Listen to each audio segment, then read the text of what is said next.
soleh jamaah, kalau kebaikan itu nggak usah kita tanya, ya. Kita cuma berdoa dan semoga Allah bisa menerima dan membalas kebaikan dunia dan akhirat, nggak selesai.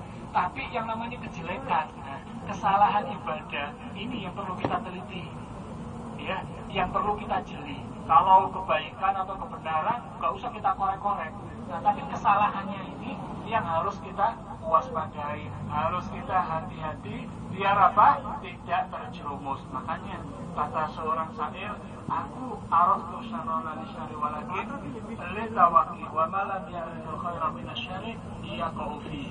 Kata pepatah syair, aku tahu kejelekan, aku tahu kerusakan, maksudnya kerusakan agama, kerusakan dalam beribadah.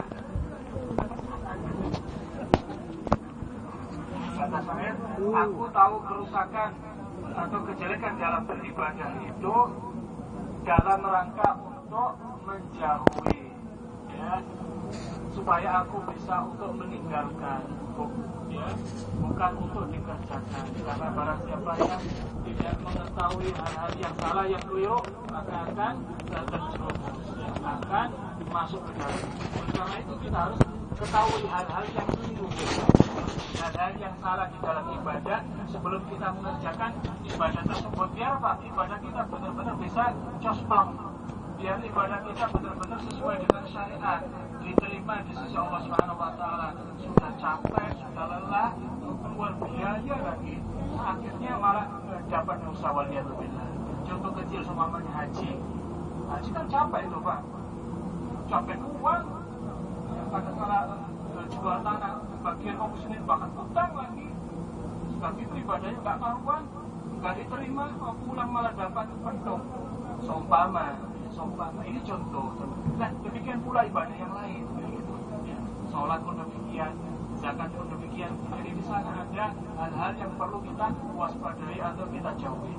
Nah, di sini ada beberapa poin, ya, beberapa hal yang kaum muslimin yang aja keliru, salah, apalagi di dalam Ramadan yang penuh barokah, penuh keistimewaan dan lain sebagainya. Yang pertama,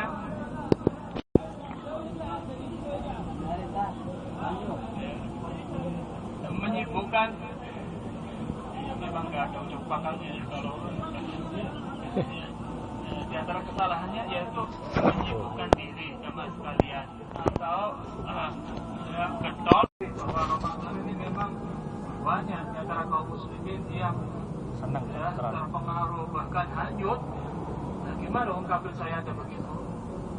Tidak boleh, ya. Kalau dalam beragama membicarakan hukum kemudian kita pakai standar ini orang Saudi, ini orang, tidak ada gunanya, ya, dari sisi Allah Subhanahu wa taala. Makanya kita harus berupaya untuk bisa yang semua kebaikan. Jadi untuk keselamatan kita di akhirat, kita cita-cita kita sama, yaitu masuk surga walaupun kafir kita. Nah, ya. Kemudian jamaah kaum muslimin yang dimuliakan Allah Subhanahu wa taala, yang kedua, tidak memasang